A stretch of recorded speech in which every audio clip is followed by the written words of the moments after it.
Welcome to Challenge Forex.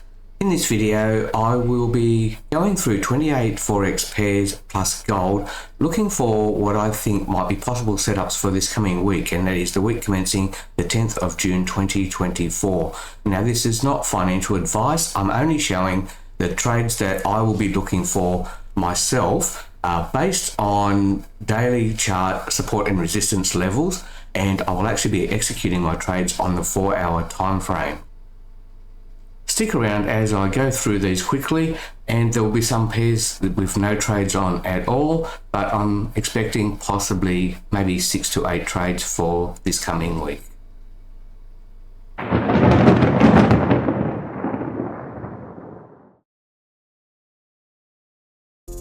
Okay, first up we have the Aussie CAD, and we can see here from the non-farm payroll move that this actually brought it back into a support area which we had previously made trades on last week and made a profit from.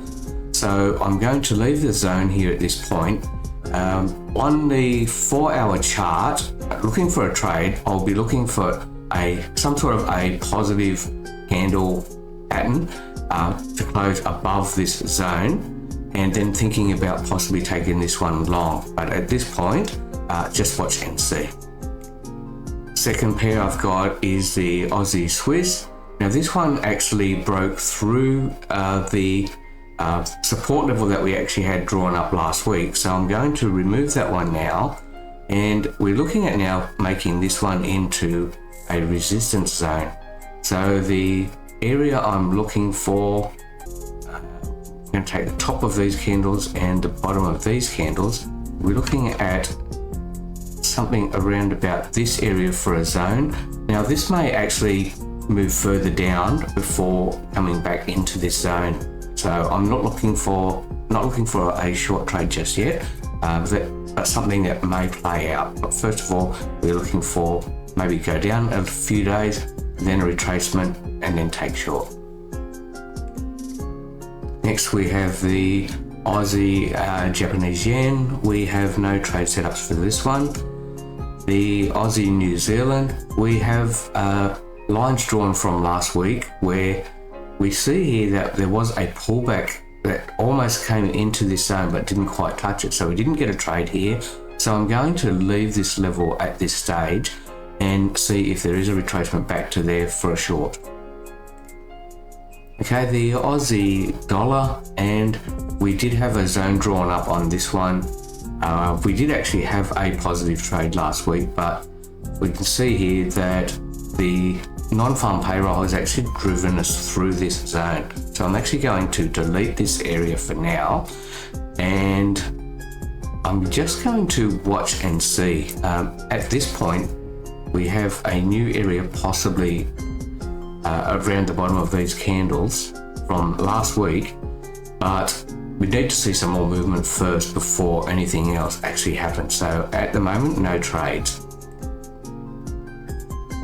Canadian Swiss, we have a zone already drawn from previously. Last week I think we drew this one, but it's actually moving further away from that one, and I'm thinking that we may be able to create a new zone around here. So this one being a return to this zone, and if that is the case, we will be looking at possibly be from this zone taking a short. But let's see how it goes if we actually come back to this zone for starters. And the CAD yen, no trades for this one. The Swiss yen, no trades again. We can see here we are hanging around previous high from last month, but not really anything that looks like a trade setup at this point. Aussie dollar, the euro dollar, we have nothing here for this one. We do have an area of interest below some candles here, but I'm not thinking about this one at this point as a long trade. I'll be more interested in this area if it was to go through this one and come back and retest it for a short. So at this point, no trades. Euro CAD, we have a previous zone which was already drawn, and that one may still be valid. I'm just going to leave that one on the chart and see if we do come back to this area again. I can see here that we did touch it about a week ago, and just not quite enough for us to actually get into a trade. I would have been looking for this to go maybe into the zone here, and then this positive green candle to close above the zone for a long trade, but this didn't actually happen. So beginning of the week we actually missed out on that one. Euro Swiss, we are still looking at a zone that was previously a green zone, which is now a red zone. So we're looking at sell from this one. If it actually comes back to this area, we'll be looking at taking that one short. Euro Pound, I have nothing at this point. Euro Yen, we have nothing at this point. New Zealand, Euro New Zealand, something interesting here. We have a channel which is kind of looking interesting, but not really breaking through yet. So we don't have any support or resistance lines here at this point.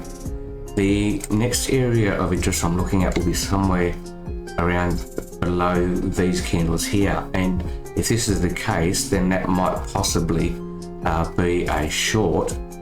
So let's put some lines on the chart, have a look at this as a possible short area, but we'll have to wait and see. I'm not sure if this is going to come back to this area or if it's going to just break here and continue down.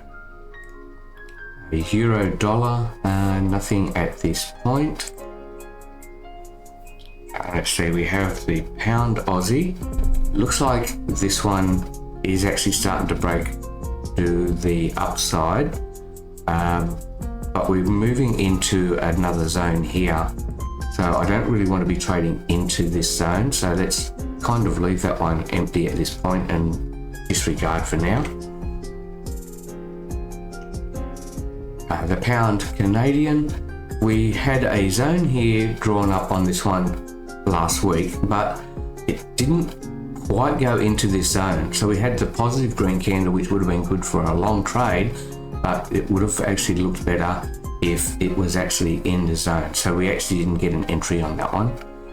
Just looking at the 4-hour chart, you can see what happened here. The beginning of the week, it basically just bounced at the same level for several hours, or actually about 2 days even, and then took off to the long. So we actually missed the entry on that one, didn't come into our zone. Not to worry. Pound Swiss, we don't have anything setting up at this point. We did have a failed trade last week. There was actually a line here to take for a long, but it actually broke through, so we missed out on that one. Pound Yen, no trades for this one. Pound New Zealand, no trades. The Pound Dollar, we see the same again, no trades for this one. Getting towards the end of our list. The New Zealand Canadian, we have a zone here where we actually took a long trade last week and closed in a positive. We made about 1.5% on this trade, but then we have the non-farm payroll, which brought this one back down again. This would actually be filling this fair value gap right here, but at the moment, let's wait and see if it comes down to this zone, and if it bounces again like previously, or if it actually breaks through. It might actually be a missed trade again, or maybe you're going for a short. New Zealand Swiss, we are actually right in the zone now, so if this one does close above the zone, we'll be looking this one for a positive, but we would need a bullish pattern here. This is a long candle, so I'm not sure that we will actually get an outside bar that actually engulfs this candle, but for now, let's watch this one and see if it actually goes in our direction, or if it's going to break through, then this will actually become a resistance level, and then we'll be looking for a return and then taking a short. New Zealand Yen, nothing at this point, just hovering around the same zone. It's been there for over a week now. New Zealand Dollar, no trades. The Canadian, US Canadian, we have a possible setup here let's put a green line on the chart at the top of this area and make a zone. And I'm not sure if this is really going to hold or not though, because we do have another area here with support, which could become support as well. So looking at how this would play out, we would have a zone something like this, but at the moment I don't like where it's at. It's too close to this zone right now, so I'm not going to call this one a zone just yet. Let's wait and see what happens. The US Swiss, and here we do have a possible setup for short. We have a zone here that was broken only a couple of days ago, so let's draw the zone in here and look at this as a resistance level. If it comes back into this zone, we'll be looking for it to take a short. US yen, nothing at this point. And gold, we have we are actually at an area of interest right now. So we have this giant M structure here, which was taking place over, this is actually over 2 months. So each of these dividing lines represents 1 month. So in May, beginning of May, basically we were at this structure level here. We went up during the month of May, back down, and with non-farm payroll announcement on Friday, we actually came right back to this zone. So what we are looking at now is for possibly a bounce, but it's looking more like this is going to be possibly a head and shoulders pattern. This could actually break through this level here now, and if that is the case, we would be looking at this zone being created here for a short, but we would want to see, first of all, we want to see breakthrough down this side,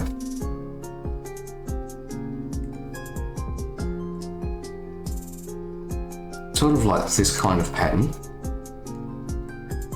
a couple of candles break through, and then after that we would want maybe something like a return to this area, and from here I would be looking at short. So at this point, this is going to be watch and see. This could take several days to play out, or it might actually bounce here and just head back up the other way. But to me, it just looks like a giant head and shoulders pattern on a daily chart. So let's see how the prediction goes for this week. And please note, this is not financial advice. All I'm showing you here is possible trade setups that I will be looking at myself for this week. So join me again next weekend as I go through the review of this week's trades and just see if we were successful or if we failed with our setups.